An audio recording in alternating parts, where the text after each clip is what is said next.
have no idea what's coming. Mr. Wick broke the rules. I trust you understand the repercussions if he survives. John Wick, excommunicado, is now in effect. You shouldn't be here. Nice suit. Good to see you, too. I need your help. After this, we are less than even. There's no escape for you. The High Table wants your life. Would you help set the mood for our new guest? Let us begin. Our service is still off limits to me. What do you need? Guns. Lots of guns.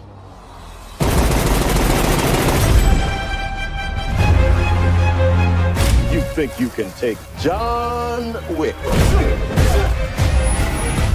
You got a nasty surprise coming.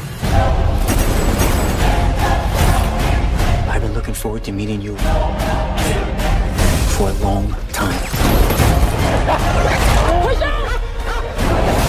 And so far, you haven't disappointed. We can keep this up as long as you'd like. But this only ends one way.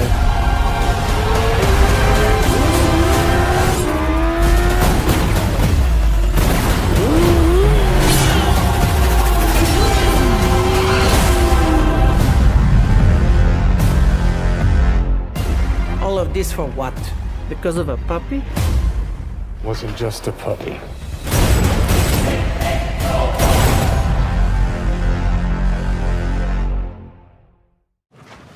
You do realize that I'm management now, right? I'm not service anymore, John, so I don't go around shooting people in the head. I'm not asking you to kill anyone. I just need you to get me to him. To who? Your old boss. You want to kill Barada? I'm not gonna kill him. I just need to talk. What could he possibly give to you? Guidance. Look, I made a deal when I agreed to run this hotel. And that deal said that I had to follow the rules of the table. If you're not gonna kill him, he is gonna kill you. And then probably me too for walking you up in there. Even if I wanted to, I can't help you, Jadani. The High Table wants your life. How can you fight the wind? How can you smash the mountains? How can you bury the ocean? How can you escape from the light? Of course, you can go to the dark, but they're in the dark too. So tell me, Jadani, what do you really want?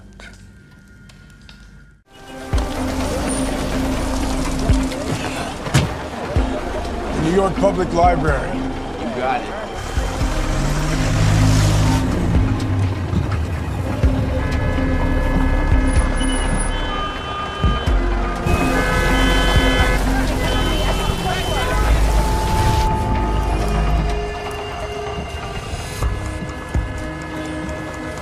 Change of plan. The Continental. Can you see that he's received by the concierge? Yes, sir, Mr. Wick. Good dog. Good dog. In the John Wick universe, each of the major cities around the world has a continental hotel, a place of refuge where you can have that moment of calm before you have to step back out on the streets and defend yourself. Rules. Without them, we live with the animals. The world of the Continental is more explored this time. We always joke that in the first movie we had a lobby and a room. The second one, we got to have a few more rooms. And now, the third one, we have the Continental. It's fun to just go bigger and bolder.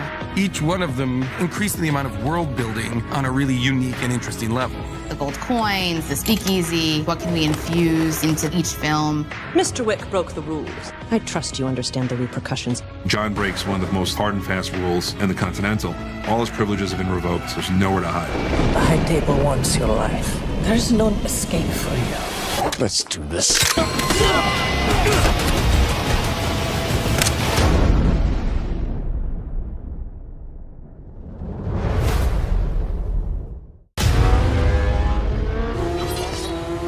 Cinema is rich in traditions. What has come before? I saw a picture called Villainous, and it turned out that Chad had seen it. Villainous was a great action movie, and they had a great motorcycle sequence in it. The first couple times we watched it, me and my stunt team, my VFX team, were impressed, like, oh, that was a really cool idea.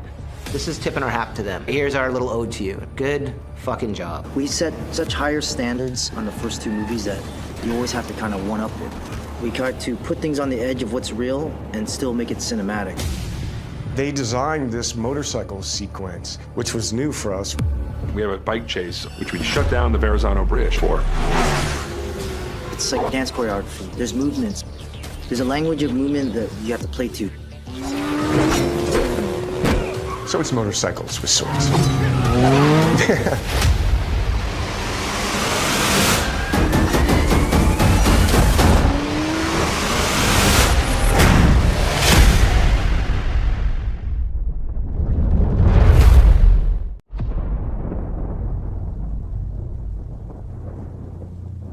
Jonathan, what have you done? To dream the impossible dream. There's no escape for you. The high table wants your life. To right the unrightable wrong. Tell me what you want. Passage. I can't help you. To reach the unreachable star. Do you expect him to make it out?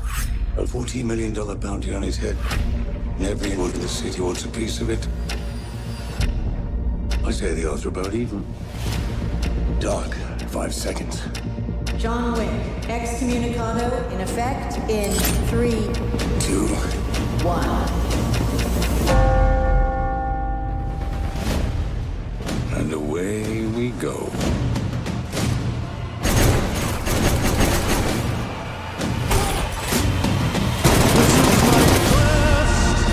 To follow that star, no matter how hopeless, no matter how far.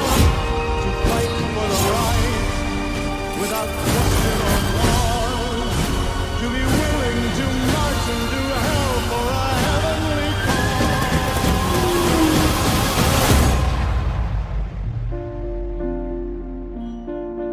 cause. Sophia, we're not going in like the old days. Just a conversation. Nothing's ever just a conversation with you, John. the unreachable.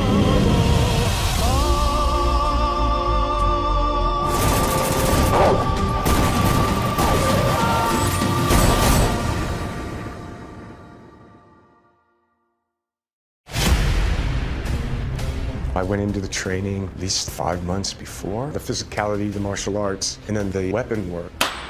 All the time that I've put in, I'm just better at it. Keanu trains his ass off. When we train him, we'll go for hours and hours and hours, and he just won't stop. It's amazing. It really was one of the hardest training I've done, because there's a lot more action in Parabellum than there is in the other two films. He trains for months. He does his own action. He is the most committed person that I've ever worked with. He does 98% of everything you see on screen.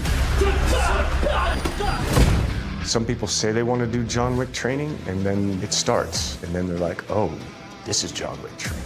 And when Hallie said she wanted to do that, Chad said, here you go. And Hallie said, thank you, sir. Can I please have some more?